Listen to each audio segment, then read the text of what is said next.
నమస్తే, welcome to CMR news. వార్తల ముందుగా ముఖ్యాంశాలు చూద్దాం.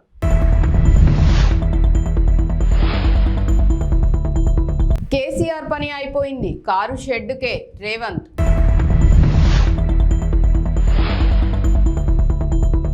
ఈ నెల 28 నుంచి జగన్ మలి విడత ఎన్నికల ప్రచారం.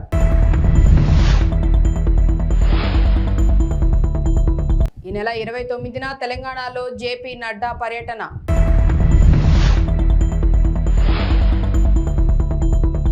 రుణమాఫీపై సీఎం రేవంత్ చర్చకు రావాలని హరీష్ సవాల్.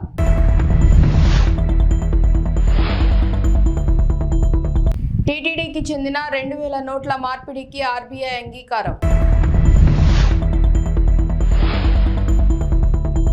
దేశంలో కాంగ్రెస్ పార్టీ కష్టాల్లో ఉన్నప్పుడు ఆనాడు ఇక్కడి ప్రజలు మెదక్ గడ్డపై ఇందిరమ్మను గెలిపించారని ముఖ్యమంత్రి రేవంత్ రెడ్డి అన్నారు. ఈ సందర్భంగా మాట్లాడుతూ 1999 నుంచి 2024 వరకు 25 సంవత్సరాలు మెదక్ పార్లమెంటు బీజేపీ బీఆర్ఎస్ చేతిలోనే ఉందని అన్నారు. ఆనాడు ఇందిరమ్మ తెచ్చిన పరిశ్రమలు తప్ప బీజేపీ బీఆర్ఎస్ ఈ ప్రాంతానికి చేసిందేం లేదని అన్నారు. 10 ఏళ్ల బీఆర్ఎస్ పాలనలో మెదక్ ప్రజలకు ఒరిగిందేం లేదని అన్నారు.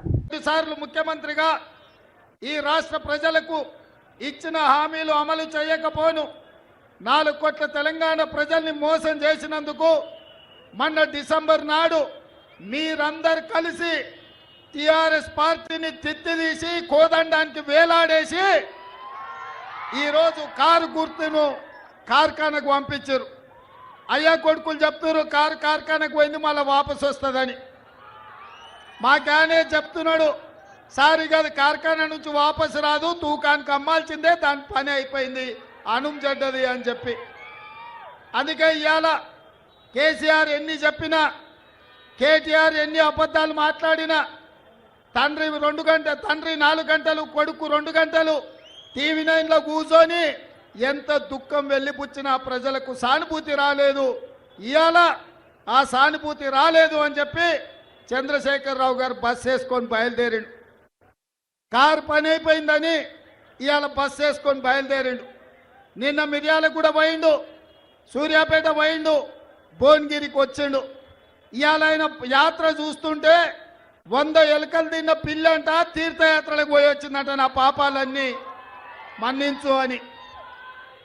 10 ఏళ్ళు అధికారంలో ఉండి ప్రజలు వస్తే రానియక ఫామ్ హౌస్ దగ్గరకు వస్తే లాఠీ చార్జ్ చేయించి ప్రగతి భవన్లో ఎర్ర టెండలో గద్దరన్న కలవడానికి వస్తే 4 గంటలు ప్రగతి భవన్ గేట్ల ముందల గద్దరన్నను కూర్చోబెట్టింది మర్చిపోయినట్టున్నాడు. 10 ఏళ్ళ అధికారంలో ఉన్నప్పుడు సచివాలయానికి రాలే, ప్రగతి భవన్లో లోపలికి మనల్ని రానియలే. ఏ రోజు కూడా తెలంగాణ ప్రజలు గుర్తురాలే. తెలంగాణ రైతులు, విద్యార్థులు, నిరుద్యోగ యువకులు, మహిళలు, మైనార్టీలు ఏ ఒక్కరు కూడా చంద్రశేఖరరావుకు గుర్తు రాలే. అధికారం ఉన్నంతసేపు ఆంధ్ర కాంట్రాక్టర్లు, హైదరాబాదు రియల్ ఎస్టేట్ వాళ్ళు ఆయనకు గుర్తొచ్చిండ్రు తప్ప ఏ రోజు కూడా తెలంగాణ 4 కోట్ల ప్రజల్ని పట్టించుకోలే. ఈ కార్యకర్తలు కష్టపడి కారును ఖతం చేస్తే ఇవాళ మళ్ళా ప్రజలు గుర్తొచ్చి చంద్రశేఖరరావు ఫామ్ హౌస్ల నుంచి బయటికి వచ్చిండు. ఫామ్ హౌస్ గేట్లు బార్లా తెరుచుకొని ప్రజల్ని రమ్మంటుడు. అంత అయిపోయినాక ఆ చేతులు కాలినాక ఆయన ఇవాళ ఆకులు పట్టుకున్నట్టు బయలుదేరాడు. 4 గంటలు వచ్చి టీవీలో కూర్చున్నాడు. నేను అడుగుతున్న చంద్రశేఖరరావును, 4 గంటలు వచ్చి టీవీలో కూర్చోనికి వచ్చింది కానీ వారం రోజులు అసెంబ్లీ నడిపి కాళేశ్వరం నుంచి ఇందిరమ్మ ఇండ్ల వరకు నిరుద్యోగ యువకుల ఉద్యోగాల కోసము, రైతు రుణమాఫీ కోసము, రైతు బంధు కోసము, మైనార్టీ రిజర్వేషన్ల కోసం అసెంబ్లీలో చర్చ పెట్టినాం. చర్చలు మాత్రం రాలే. ఎందుకంటే చర్చలకు వస్తే ఎదురుగా కాంగ్రెస్ వాళ్ళు ఉంటారు, రేవంత్ రెడ్డి ఉంటారు, అడుగుతారు, కడుగుతారు, అంగిప్పి 4 దంచుతారని అసెంబ్లీకి రాలే. ఇక ఆయన పోయిన టీవీలో అడిగేటోడు ఆళ్ళోడే, చూపించేటోడు ఆడోళ్ళే, మొత్తం వాళ్ళే. చూపించుకోనికే టీవీ ఉంది, రాసుకోనికే పేపర్ ఉందని నోటికి వచ్చింది. 4 గంటలు కూర్చొని మాట్లాడింది. మీరెవరైనా నమ్మినరా? ఎవరైనా నమ్మిరా? రుణమాఫీపై సీఎం రేవంత్ రెడ్డి, మాజీ మంత్రి హరీష్ రావు మధ్య రాజీనామా సవాలు రసవత్తరంగా మారింది. ఇరువురి మధ్య లోక్సభ ఎన్నికల నేపథ్యంలో కీలకంగా మారింది. రాజీనామా లేఖతో గన్ పార్కుకు వస్తానని రేవంత్ కూడా రావాలని సవాల్ చేశారు. అయితే రేవంత్ చర్చకు వస్తారా రారా సర్వత్రా ఆసక్తి నెలకొంది. శుక్రవారం ఉదయం 10 గంటలకు అసెంబ్లీ ముందు ఉన్న అమరవీరుల స్తూపం దగ్గరకు తాను రాజీనామా లేఖతో వస్తానని, నువ్వు వస్తావా రా దమ్ముంటే అని మరోసారి రేవంత్ రెడ్డికి సవాల్ విసిరారు. రాజీనామా లేఖను మేధావుల చేతుల్లో పెడదామని తెలిపారు. గ్యారెంటీ ఫెయిల్ అయిపోయింది. బాండ్ పేపర్లతో ప్రజల్ని మోసం చేసినాం. ఈ తాప ప్రజలు మనకు వినేటట్టు లేరు.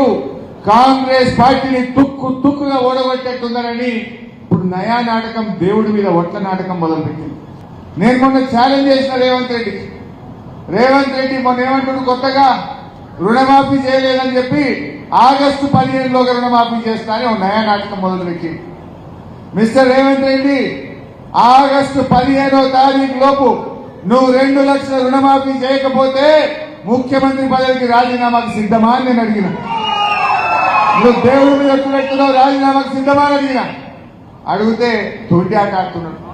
నువ్వు పార్టీ రద్దు చేసుకుంటావా అంటాడు. నేను మళ్ళీ ఇవాళ అడుగుతున్నా ఈ ఖమ్మం నుంచి, రేవంత్ రెడ్డి గారు ఆగస్టు 15వ తారీఖు లోపు ఇచ్చిన మాట ప్రకారంగా వడ్డీతో సహా 39,000 కోట్ల రూపాయల రుణమాఫీని నువ్వు ఖచ్చితంగా చేస్తావా చేయవా ప్రజలకు సమాధానం చెప్పు. ఆ 2 లక్షల రుణమాఫీ కానీ 100 రోజుల్లో ఇస్తామన్న 6 గ్యారెంటీలు నువ్వు అమలు చేయకపోతే రాజీనామాకు సిద్ధమా అని ఈ ఖమ్మం నుంచి నేను అడుగుతా ఉన్నా. నేను సిద్ధం. నీ సవాల్ నేను తీసుకుంటున్నా. ఎల్లుండి 26వ తారీఖు నాడు అసెంబ్లీ ఎదురుగా అమరవీరుల స్తూపం దగ్గరికి పొద్దున 10 గంటలకు నేను వస్తా. నువ్వు రా. ఆ అమరుల సాక్షిగా ప్రమాణం చేద్దాం. ఆగస్టు 15వ తారీఖు లోపు నువ్వు 2 లక్షల మాఫీ చేస్తా అని 100 రోజుల్లో బాండ్ పేపర్ మీద రాసిచ్చి అమలు చేస్తాను, 6 గ్యారెంటీలు అమలు చేస్తా అని చెప్పి నువ్వు ప్రమాణం చేయి, నేను ప్రమాణం చేస్తా. నువ్వు అమలు చేస్తే నేను ఎమ్మెల్యేకు రాజీనామా చేస్తా, మళ్ళా పోటీ కూడా చేయండి. నువ్వు అమలు చేయకపోతే ముఖ్యమంత్రి పదవికి రాజీనామా చేయడానికి సిద్ధంగా ఉన్నావా అని అడుగుతా ఉన్నాను. ఇది ప్రజల్ని మోసం చేయడం కాదా? నువ్వు అమలు చేసేది నిజమైతే, నువ్వు మాట మీద ఉండేది నిజమైతే రా అమరవీరుల స్తూపం దగ్గరికి. లేదంటే నువ్వు ఎన్ని దేవుళ్ళ మీద ఒట్లు పెట్టినా, ఎన్ని ఆపద మొక్కులు మొక్కినా ఈసారి కాంగ్రెస్ పార్టీ పేదింటి భవిష్యత్తును మరింత గొప్పగా మార్చేందుకు రాష్ట్రాన్ని అన్ని రంగాల్లో ప్రగతి పదంలో అగ్రభాగాన నిలిపేందుకు మరోసారి చారిత్రక విజయంతో అధికారంలోకి రావటమే లక్ష్యంగా ఈ నెల 28 నుంచి వైఎస్ఆర్సీపీ అధ్యక్షులు ముఖ్యమంత్రి వైఎస్ జగన్మోహన్ రెడ్డి ఎన్నికల ప్రచార భేరీ మోగించనున్నారు. ప్రతిరోజు 3 అసెంబ్లీ నియోజకవర్గాల్లో జరిగే బహిరంగ సభల్లో పాల్గొంటారు. ఈ నెల 28న ఉదయం 10 గంటలకు తాడిపత్రిలో నిర్వహించే బహిరంగ సభ ద్వారా ఎన్నికల ప్రచారానికి శ్రీకారం చుట్టనున్నారు. పోలింగ్ సమయం సమీపిస్తూ ఉండడంతో ఏపీలో రాజకీయ వాతావరణం మరింత హాట్గా తయారైంది. అధికార విపక్ష పార్టీలు ప్రచారాన్ని హీటెక్కిస్తున్నాయి. ఇప్పటికే తొలి దశ ప్రచారాన్ని పూర్తి చేశారు. తొలుత 4 ప్రాంతాల్లో సిద్ధం సభలు నిర్వహించారు. మార్చి నెలాఖరున మేమంతా సిద్ధం పేరుతో బస్సు యాత్ర సైతం నిర్వహించారు. ఇడుపులపాయ నుంచి ఇచ్చాపురం వరకు జరిగిన ప్రచారం సందర్భంగా విపక్ష కూటమిపై నిప్పులు చెరిగారు. వైసీపీకి ఓటేస్తేనే సంక్షేమ పథకాలు అమలవుతాయని, బాబుకు ఓటేస్తే నిండా మునిగినట్లేనని ప్రజలకు సూచించారు సీఎం జగన్. ఈ యాత్ర వైసీపీ శ్రేణుల్లో జోష్ నింపింది. పులివెందులలో నామినేషన్ వేసిన తర్వాత మరో విడత ప్రచారానికి సిద్ధమయ్యారు సీఎం జగన్. ఈ నెల 28 నుంచి రాష్ట్ర వ్యాప్తంగా పర్యటన చేయనున్నారు. ప్రతిరోజు 3 అసెంబ్లీ నియోజకవర్గాల్లో బహిరంగ సభలు నిర్వహించనున్నారు. ఈ నెల 28న ఉమ్మడి అనంతపురం జిల్లా తాడిపత్రి, నెల్లూరు జిల్లా వెంకటగిరి, కందుకూరులో బహిరంగ సభలు నిర్వహించనున్నారు. ఈ నెల 29న చోడవరం, పి గన్నవరం, పొన్నూరు, 30వ తారీఖున కొండపి, మైదుకూరు, పీలేరులో సిద్ధం సభలు జరగనున్నాయి. మే 1వ తారీఖున బొబ్బిలి, పాయకరావుపేట, ఏలూరులో బహిరంగ సభలు నిర్వహించనున్నారు. ఈ మేరకు పార్టీ క్యాడర్ రూట్ మ్యాప్ తయారు చేయడం జరిగింది. రాష్ట్రంలో పార్లమెంట్ ఎన్నికల్లో డబుల్ డిజిట్ సీట్లే లక్ష్యంగా పెట్టుకున్న బీజేపీ ప్రచారాన్ని స్పీడ్ చేసింది. ఇందులో భాగంగా ఈ నెల 29న రాష్ట్రానికి జేపీ నడ్డా రానుండగా 30న మోదీ పర్యటన ఖరారైంది. రాష్ట్రంలో ఎన్నికల షెడ్యూల్ రిలీజ్ అయ్యాక తొలిసారిగా మోదీ రాష్ట్రానికి రానున్నారు. ఈ నెల 30న జహీరాబాద్ ఎంపీ అభ్యర్థి బీబీ పాటిల్, మెదక్ పార్లమెంట్ అభ్యర్థి రఘునందన్ రావుకు మద్దతుగా ప్రచారం నిర్వహించనున్నారు. త్వరలో ఆందోల్ అసెంబ్లీ నియోజకవర్గంలోని సుల్తాన్పూర్లో మధ్యాహ్నం 3 గంటలకు నిర్వహించనున్న బీజేపీ విశాల జనసభలో మోదీ పాల్గొంటారని ఆ పార్టీ నేతలు ప్రకటించారు. అదే రోజు సాయంత్రం శేరిలింగంపల్లి నియోజకవర్గంలో ఐటీ ఎంప్లాయీస్ ఇంటలెక్చువల్స్ తో సమావేశమయ్యే ఛాన్స్ ఉంది. అలాగే మే 3-4 తేదీల్లోనూ మోదీ రాష్ట్రానికి రానున్నారని పార్టీ వర్గాలు చెప్తున్నాయి. మే 3న వరంగల్ పార్లమెంట్ పరిధిలో ఒక సభ, భువనగిరి, నల్గొండ ఎంపీ సెగ్మెంట్లను కలుపుతూ మరో సభలో ఆయన పాల్గొంటారు. 4న మహబూబ్ నగర్ పార్లమెంట్ పరిధిలోని నారాయణపేటలో, చేవెళ్ల ఎంపీ నియోజకవర్గంలోని వికారాబాద్లో సభలో మోదీ ప్రసంగించనున్నారు. గురువారం కేంద్ర హోంశాఖ మంత్రి అమిత్ షా సిద్దిపేటలో జరిగే బహిరంగ సభలో పాల్గొనగా, కరీంనగర్లో ఎంపీ అభ్యర్థి బండి సంజయ్ నామినేషన్ కు గుజరాత్ సీఎం భూపేందర్ పటేల్, నిజామాబాద్ ఎంపీ అభ్యర్థి అరవింద్ నామినేషన్ కు ఉత్తరాఖండ్ సీఎం పుష్కర్ సింగ్ ధామీ పాల్గొనున్నారు.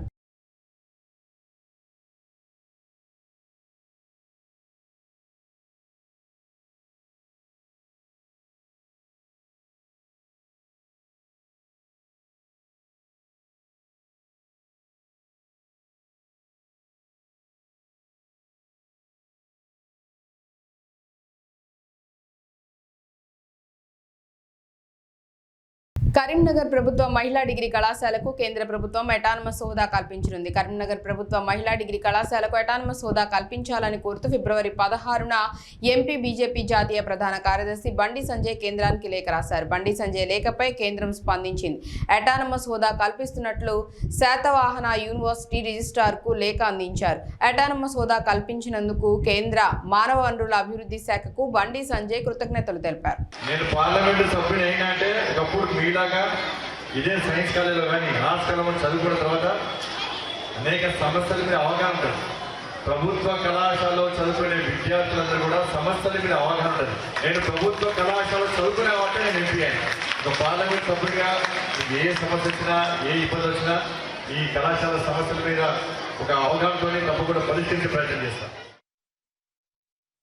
కలియుగ ప్రత్యక్ష దైవం తిరుమల శ్రీ వెంకటేశ్వర స్వామి వారి దర్శనానికి ప్రతిరోజు వేలాది మంది భక్తులు తరలి వస్తుంటారు. ఇక ప్రతిరోజు కోట్లాది రూపాయలు శ్రీవారికి హుండీలో సమర్పించుకుంటారు భక్తులు. అయితే ఆర్బీఐ 2000 నోట్లను రద్దు చేసిన తర్వాత కూడా శ్రీవారి హుండీలో ఆ నోట్లను వేస్తూనే ఉన్నారు భక్తులు. దీంతో ఆర్బీఐతో నోట్ల మార్పిడి కోసం ప్రయత్నాలు మొదలుపెట్టింది టీటీడీ. ఎట్టకేలకు 2000 రూపాయలు మార్పిడిలో టీటీడీ ప్రయత్నం ఫలించింది. 2023 అక్టోబర్ 7వ తేదీ నుంచి 2000 రూపాయల నోట్ల మార్పిడిని రిజర్వ్ బ్యాంక్ ఆఫ్ ఇండియా రద్దు చేసిన విషయం విదితమే కాగా, అటు తర్వాత కూడా శ్రీవారి హుండీలో 2000 రూపాయల నోట్లు పెద్ద సంఖ్యలో సమర్పించారు భక్తులు. దీనిపై రిజర్వ్ బ్యాంక్ అధికారులతో స్పందించిన నోట్ల మార్పిడి చేయాలని విజ్ఞప్తి చేసింది టీటీడీ. దీనిపై సానుకూలంగా స్పందించారు రిజర్వ్ బ్యాంక్ ప్రతినిధులు. 2023 అక్టోబర్ 8వ తేదీ నుంచి 2024 మార్చి 22వ తేదీ వరకు 5 విడతల్లో 3,20,00,000 రూపాయల విలువ చేసే 2000 రూపాయల నోట్లను మార్పిడి చేసుకుంది టీటీడీ.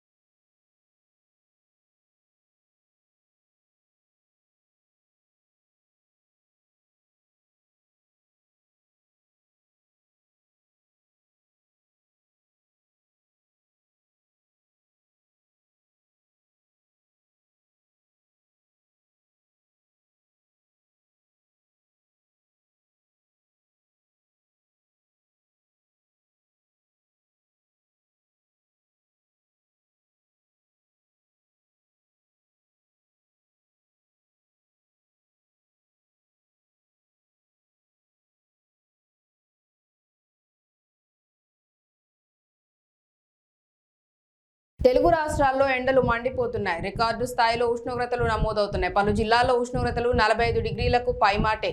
పలు మండలాల్లో తీవ్ర వడగాళ్లు కూడా వీస్తున్నాయి. వచ్చే 3 రోజులు గరిష్ట ఉష్ణోగ్రతలు మరో 2 నుంచి 3 డిగ్రీలు పెరిగే అవకాశం ఉందని హైదరాబాద్ వాతావరణ కేంద్రం హెచ్చరించింది. గురు శుక్రవారాల్లో పలు జిల్లాల్లో వడగాలులు వీస్తాయని తెలిపింది. గురువారం కొమరంభీం, ఆసిఫాబాద్, మంచిర్యాల, పెద్దపల్లి, జయశంకర్, భూపాలపల్లి, ములుగు, భద్రాద్రి కొత్తగూడెం, ఖమ్మం, నల్గొండ, సూర్యాపేట జిల్లాల్లో వడగాల్పులు వీస్తాయని వాతావరణ శాఖ తెలిపింది. ఈ జిల్లాలకు 3 రోజుల పాటు ఎల్లో అలర్ట్ జారీ చేసింది. కాగా మన్నార్ గల్ఫ్ నుంచి అంతర్గత తమిళనాడు, రాయలసీమ మీదుగా దక్షిణ తెలంగాణ వరకు సగటు సముద్ర మట్టానికి 1.5 కిలోమీటర్ల ఎత్తులో ద్రోణి కొనసాగుతుందని వాతావరణ శాఖ తెలిపింది.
ఐపీఎల్లో రికార్డు స్కోర్తో అదరగొడుతున్న సన్ రైజర్స్ హైదరాబాద్ జట్టు ఓటమి మూటగట్టుకుంది.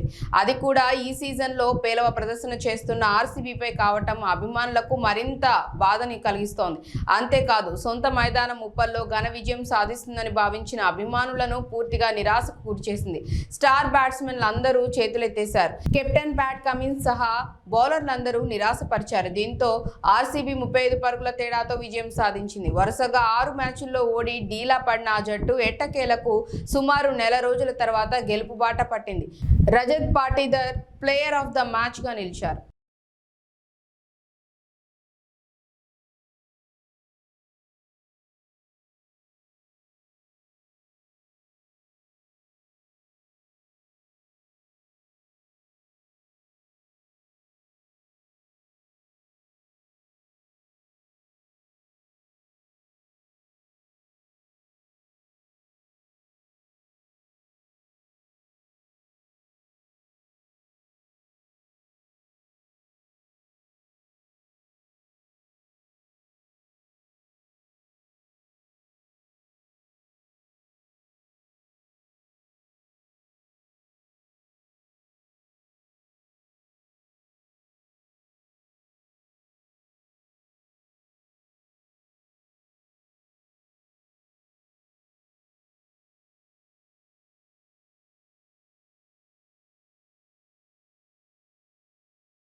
ఎన్నికల్లో గాజువాక నియోజకవర్గంలో కూటమి గెలుపును ఎవరూ ఆపలేరని నియోజకవర్గ అభివృద్ధి పల్లా శ్రీనివాసరావు అన్నారు. పాత గాజువాక పార్టీ కార్యాలయంలో మాట్లాడుతూ తాను నామినేషన్ కార్యక్రమానికి వెళ్తున్నప్పుడు ప్రజలు స్వచ్ఛందంగా తరలి వచ్చారని వారందరికీ కృతజ్ఞతలు తెలియజేస్తున్నామని అన్నారు. విశాఖ జిల్లాకు ఏం చేశారని వైసీపీ వాళ్లు ఓట్లు అడుగుతున్నారని ప్రశ్నించారు.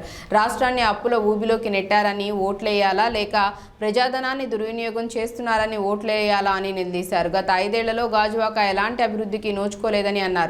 తేదేపా హయాంలో అనేక అభివృద్ధి పనులు చేశామని గుర్తు చేశారు. ఎమ్మెల్యేగా తనను, ఎంపీగా భరత్ను గెలిపిస్తే ఉక్కును కాపాడుకోవటమే కాకుండా కాలుష్య నివారణ, మత్స్యకారులకు జట్టి నిర్మాణం, గాజువాకలో ఫ్లైఓవర్ నిర్మాణం, ఆర్ కార్డుల బదిలీ, ఏపీఐఐసి భూ నిర్వాసితుల సమస్య వంటివి పరిష్కరిస్తామని చెప్పారు. ఈ కార్యక్రమంలో పలువురు పాల్గొన్నారు. కార్మిక లోకానికి తెలుసు, ఇక్కడ ఉన్నటువంటి నిర్వాసితులకు తెలుసు, అందరికీ తెలుసు. ఏ ప్రైవేట్ ఇన్వెస్టర్ రావాలన్నా, ఏ ప్రైవేట్ వ్యక్తి అయినా స్టీల్ ప్లాంట్ కొనాలి అంటే అక్కడ దానికి స్టేట్ గవర్నమెంట్ ఒక సహాయ సహకారాలు కావాలి. అందుకే కేంద్ర ప్రభుత్వం అమ్మేస్తానంటే కొనడానికి రాష్ట్ర ప్రభుత్వం సహాయ సహకారాలు లేకుండా నిన్న జరిగినటువంటి నా నామినేషన్ ఏదైతే యాత్ర ఉందో దాన్ని దిగ్విజయంగా విజయవంతంగా ప్రజల సహకారంతో, అలాగే తెలుగుదేశం, జనసేన, బీజేపీ, అలాగే అభిమానుల సహకారంతో, మీ అందరి సహకారంతో మరి మేము నామినేషన్ వేయగలిగాం. ఆ నామినేషన్ను చూసిన తర్వాత ఆ నామినేషన్, ఆ పాదయాత్ర కావచ్చు, ఆ యాత్ర కావచ్చు, అది చూసిన తర్వాత నిజంగా నా భూతో నా భవిష్యత్ లాగా ఉంది. అంటే నేను ఎప్పుడు కూడా అంత జనాన్ని చూడలే.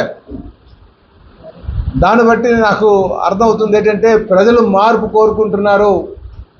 ఇటు విశాఖపట్నం గాజువాకలో కావచ్చు, విశాఖపట్నం పార్లమెంట్ కావచ్చు, అలాగే ఈ రాష్ట్రంలో కావచ్చు, రేపు ఖచ్చితంగా ఎన్డీఏ కూటమి, తెలుగుదేశం, జనసేన, బీజేపీ కూటమి అధికారంగా రాబోతుందని చెప్పేసి ఈ సందర్భంగా తెలియజేస్తాను. అందుకే మీ ద్వారా నేను గాజువాక పుర ప్రజలకు, తెలుగుదేశం, జనసేన, బీజేపీ నాయకులకు, అలాగే అభిమానులకు అందరికీ కూడా మీ ద్వారా నేను వారికి ధన్యవాదాలు తెలియజేసుకుంటున్నాను.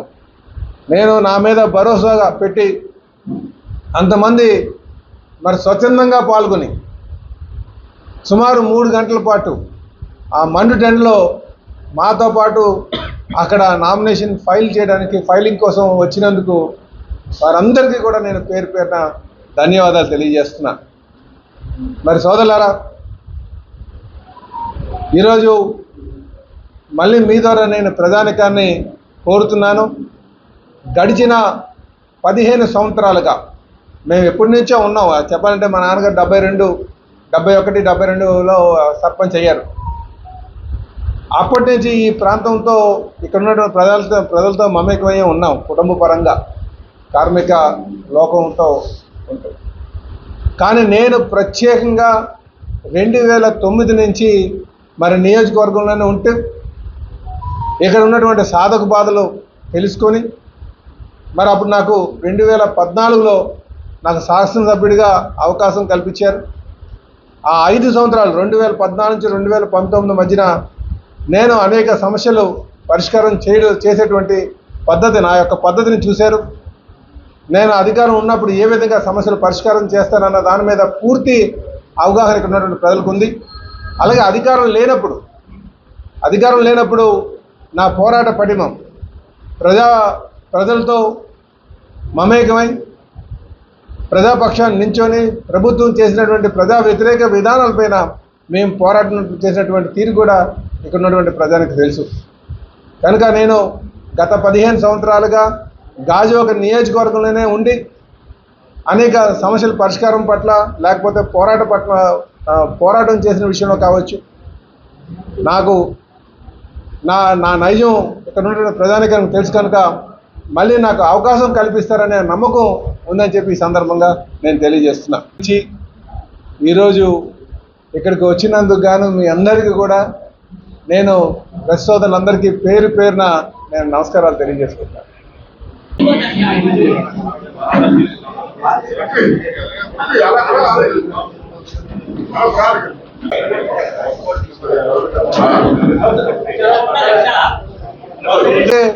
ప్రత్యక్షంగా ఉద్యోగస్తులు 35 వేల మంది ఉన్నారు. వారు కూడా చాలా ఆందోళన. అయితే ఈ ప్రభుత్వం వచ్చిన తర్వాత ఆ రెజల్యూషన్ పక్కన పెట్టేశారు. మీరు దాని ముందుకు వెళ్ళలేదు. కనుక మేము అధికారం వచ్చిన తర్వాత ఏదైతే ఆ బ్రేక్ వాటర్ అంటే చాలా మంది జట్టి అని అంటుంటారు. వారి విజయానికి తోడ్పాటుకి వాళ్ళందరూ సిద్ధంగా ఉన్నారు. వాస్తవానికి నిన్న మీరు చూస్తుంటారు, మీరు కూడా ప్రత్యక్షంగా మా అభ్యర్థి పల్లా శ్రీనివాస్ గారు సహజంగా అందరికీ నమస్కారం పెడితే బిల్డింగుల మీద ఉన్నవాళ్ళు కానీ వాళ్ళే బయటకు వచ్చి ప్రతిస్పందనగా ఏదో చెప్తా ఉన్నారు విజయోత్సవం అని. అంటే స్పందన ఉంది, మా కూటమిని ఆహ్వానిస్తున్నారు. అందుకని కూటమిని ఆహ్వానిస్తున్నారు, గెలిపిద్దామని ఉన్నారు. దాంట్లో భాగమే నిన్న బ్రహ్మాండంగా మా నామినేషన్ అనేటువంటిది. ఎప్పుడు నేను కూడా 34 సంవత్సరాలు ఉన్నాను, అంత భారీ స్థాయిలో ఎప్పుడు ర్యాలీ జరగలేదు, నామినేషన్ ర్యాలీ. అంటే almost Telugu Desam party, Janasena, BJP కూటమి అభ్యర్థి గెలిచినట్లుగానే ప్రజలు భావిస్తూ ఉన్నారు. ఎన్నికలు ఎప్పుడు వచ్చారో దానికి సిద్ధంగా ఉన్నారు. ఇదొకటి. 2, గుడివాడ అమర్నాథ్ నిన్న తన ముఖం చూస్తేనో తన పేరు చెప్తేనో ప్రజలు ఓట్లేరేనో, లేకపోతే జగన్మోహన్ రెడ్డి పేరు చెప్తే అసలైరేనో మా పవన్ కళ్యాణ్ గారి ఫోటో పెట్టుకొని ఊరేగుతున్నాడు ఆయన. అది సిగ్గు ఉండాలి. అది అనైక్యత. నైతిక విలువ లేనటువంటి మనిషిలాగా ప్రవర్తించారు. సరే, వేదిక మీద ఉన్నటువంటి బొత్స సత్యనారాయణ ఇంకా సుబ్బారెడ్డి ఎంపీలు వాళ్ళకైనా బుద్ధి ఉండాలి కదా. పవన్ కళ్యాణ్ గారి ఫోటో నువ్వు పెట్టుకుంటే నీ జగన్మోహన్ రెడ్డి ఫోటో పెట్టుకోవాలి. అంటే జగన్మోహన్ రెడ్డి పేరు చెప్తే ఓట్లు రావు. ఓటమి భయాన్ని అంగీకరించారు. ఓడిపోతున్నాం ఇక్కడని. అందుకనే మా నాయకుడు ఫోటో పెట్టుకొని ఊరేగటం అది పూర్తి స్థాయిలో అది దిగజాడుతనం, అవినీతి అంటే అనైక్యతగా. అందువల్ల ఇప్పటికనే ఆల్మోస్ట్ అతను ఓటమిని అంగీకరిస్తూ ఆయనంతలో ఆయనే ఒకవేళ ఓట్లు రావని అనుకుంటే జనసేన పార్టీలో జాయిన్ అయిపోయి మా కూటమి అభ్యర్థి పల్లా శ్రీనివాస్ గారికి సపోర్ట్ చేస్తే బాగుంటుందని చెప్పి హితవు చేస్తున్నాం. 2, ఇక మా పార్టీ జనసేన పార్టీ శ్రేణులు పూర్తి స్థాయిలో మా అధ్యక్షుడు పవన్ కళ్యాణ్ గారు ఆదేశం మేరకు పల్లా శ్రీనివాస్ గారు కూటమి అభ్యర్థిగా గెలవడానికి కావాల్సినటువంటి శ్రమ ఏ మేరకు తీసుకోవడానికి సిద్ధంగా ఉన్నాం. అందరూ కలిసి పనిచేస్తాం. 2 ఎంపీ అభ్యర్థులు కూడా గెలిపించుకుంటాం. ఎందుకు అంటే ఇందులో ఒక అర్థం ఉంది. పని చేయాలని తపన నాయకుడు కావాలని ప్రజలు కోరుకుంటారు. అవినీతి ఆరోపణలు మచ్చలేనటువంటి మనిషి కావాలని కోరుకుంటారు. మా అభ్యర్థికి అవినీతి మచ్చలైతే లేవు, ఉంటే పుట్టుమచ్చలు ఉండదు తప్ప. మిగతా మా మీద పోటీ చేస్తున్న అభ్యర్థి అమర్నాథ్కి తనకు పూర్తిగా అవినీతి మరకలే ఉన్నాయి. పూర్తిగా ముఖం చూస్తున్న అవినీతి మరకలతో ఆయన తిరుగుతూ ఉన్నాడు. అందుకనే మా అభ్యర్థిని ఎమ్మెల్యేగా గెలిపించుకోవాలని ప్రజలు చూస్తున్నారు. రాష్ట్రాన్ని 10 ఏళ్లు పాలించి ప్రజాధనాన్ని దుర్వినియోగం చేసిన బీఆర్ఎస్ పార్టీని ప్రజలు నమ్మొద్దని కాంగ్రెస్ పార్టీ సీనియర్ నాయకులు రైతు ఆత్మహత్యల నివారణ సంఘం రాష్ట్ర అధ్యక్షులు జంజిరాల రాజేష్ అన్నారు. ఈ సందర్భంగా మాట్లాడుతూ కాంగ్రెస్ అధిష్టానం సమిష్టి నిర్ణయం మేరకు ఖమ్మం పార్లమెంట్ అభ్యర్థిగా రఘురామ్ను ఎంపిక చేయడం పట్ల జంజిరాల హర్షం వ్యక్తం చేశారు. రాష్ట్రంలో 17కు 17 ఎంపీ స్థానాలను కాంగ్రెస్ ప్రభుత్వం కైవసం చేసుకోబోతోందని ఆశాభావం వ్యక్తం చేశారు. ఖమ్మం పార్లమెంటు అభ్యర్థిగా ఖమ్మం జిల్లా వాసి రామ్ సాయం సురేందర్ రెడ్డి గారు, వారి యొక్క కుటుంబం కాంగ్రెస్ పార్టీకి ఎన్నో సంవత్సరాల నుంచి సేవలు అందిస్తున్నటువంటి వారు, వారి తనయుడు అయినటువంటి రామ్ సాయం రఘురామరెడ్డి గారిని అధిష్టానం ఎంపిక చేసింది. దీని మీద ఉన్నటువంటి పరిస్థితుల్ని లేటెస్ట్గా ఒక మంచి అభ్యర్థిని మన పొంగులేటి శ్రీనివాసరెడ్డి గారు మరియు ఖమ్మం జిల్లా ఉప ముఖ్యమంత్రి బట్టి విక్రమార్క గారు, సీనియర్ నాయకులు శ్రీ తుమ్మల నాగేశ్వరరావు గారు మరియు శ్రీమతి రేణుకా చౌదరి గారు, వీరి యొక్క ఆధ్వర్యం లోపల ఈ క్యాండిడేట్ని ఎంపిక చేయడం కాంగ్రెస్ శ్రేణుల్లో నూతన ఉత్సాహాన్ని నెలకొల్పే విధంగా ఒక 24 క్యారెట్ల మంచి వ్యక్తి, మంచి కుటుంబం, ఉన్నతమైనటువంటి కాంగ్రెస్ విలువలతో ఉన్నటువంటి కుటుంబం నుంచి వచ్చినటువంటి వారు. వీరి ఎంపిక పట్ల సర్వత్రా కాంగ్రెస్, యువజన కాంగ్రెస్, మహిళా కాంగ్రెస్, సేవాదల్, కిసాన్ సెల్ అందరూ కూడా చాలా సంతోషంగా ఉన్నారు. ఎందుకనంటే ఖమ్మం జిల్లా కానివ్వండి, వరంగల్ జిల్లా కానివ్వండి, ఉమ్మడి ఖమ్మం జిల్లాలో కూడా వీరి యొక్క రామ్ సహాయం వాళ్ళ యొక్క దానకరణం లోపల లబ్ధి పొందినటువంటి వారు. అలాంటి కుటుంబం నుంచి ఒక మంచి వ్యక్తి ఇవాళ పార్లమెంటుగా ఎంపిక చేశారు. వీరందరి గెలుపు అత్యధిక మెజారిటీతో గెలిపించేటువంటి కార్యక్రమంలో మేమంతా ముందుంటామని చెప్పేసి కాంగ్రెస్ శ్రేణులు అందరూ కూడా ఉదయం నుంచి ఫోన్ చేసి మాట్లాడుతున్నారు.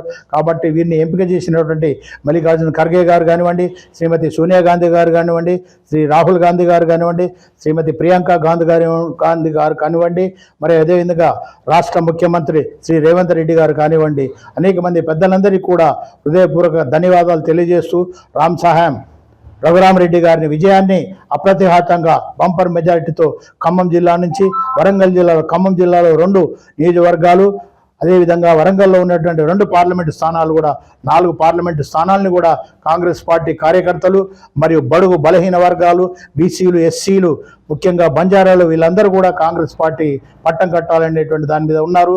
చేసినటువంటి పనులు చెప్పుకోలేనటువంటి బీఆర్ఎస్ అభ్యర్థి నామా నాగేశ్వరరావు గారి కానివ్వండి, అదేవిధంగా ఉన్నటువంటి ఎంతోమంది పార్టీలు బీజేపీ పార్టీ అని చెప్పేసి వస్తున్నారు. వాళ్ళు 10 సంవత్సరాలు చేసిన అభివృద్ధి కార్యక్రమాలు చెప్పకుండా కేవలం జై శ్రీరామ్ అని చెప్పేసి పేరుతో ఉంటున్నారు. రాముడు అందరివాడు, రాముడు కులాల మతాల పేరు మీద తీసుకొచ్చేటువంటి వారు కాదు. అందరూ కూడా ముస్లిమ్స్లో కూడా శ్రీరామనవమి రోజు పాల్గొని దైవికంగా మరి పనిచేసినటువంటి వాళ్ళు ఉన్నారు. అలాంటి సెక్యులర్ కంట్రీ లోపల కేవలం రామంతోటి 10 సంవత్సరాల పరిపాలన పూర్తవుతుంది అనుకుంటున్నారు. అది పొరపాటు. కానీ రాముడు అందరివాడు, అందరికీ కావలసినటువంటి వారు. త్రేతాయుగం నుంచి ఇప్పటి వరకు కొన్ని వేల సంవత్సరాల నుంచి కూడా ప్రతి గ్రామంలో గాంధీ గారి విగ్రహం ఉంది, ప్రతి గ్రామంలో రాముడి విగ్రహం ఉంది. ఇవాళ కొత్తగా రాముడు పరిచయం చేసేటువంటి పరిస్థితి తీసుకురాకుండా మీరు చేసినటువంటి అభివృద్ధి కార్యక్రమాలు ప్రజల ముందు ఉంచండి. మేము ఇది చేశాం, మీరు మళ్ళీ పట్టం కట్టండి అని. 2 సంవత్సరాలు 10 సంవత్సరాలు ఏలినటువంటి మీరు సామాన్యుడు బతకలేని పరిస్థితుల్లో పెట్రోల్ డీజిల్ రేట్లతోటి మమ్మల్ని తినడానికి తిండి లేనటువంటి పరిస్థితుల్లో మేము ముందుకు పోతున్నామని చెప్పేసి, కాబట్టి ఇలాంటి చౌకబారు మాటలు మాట్లాడవద్దని చెప్పేసి ఉత్తముడైనటువంటి రఘురామరెడ్డి ద్వారా మరి తెలంగాణలో కూడా కాంగ్రెస్ పార్లమెంట్ సీట్లు, అత్యధిక సీట్లు మా ముఖ్యమంత్రి రేవంత్ రెడ్డి గారు చెప్పినట్టు 17కు 17 సీట్లు కాంగ్రెస్ కైవసం చేసుకుంటుంది. రాహుల్ గాంధీ జూన్ 9వ తారీఖు నాడు ప్రమాణ స్వీకారం చేస్తారు ప్రధానమంత్రిగా అని చెప్పేసి మేము విజ్ఞప్తి చేస్తూ ప్రజల్ని కోరుకుంటున్నాను, మనవి చేసుకుంటున్నాను. జై కాంగ్రెస్, జై రాహుల్ గాంధీ.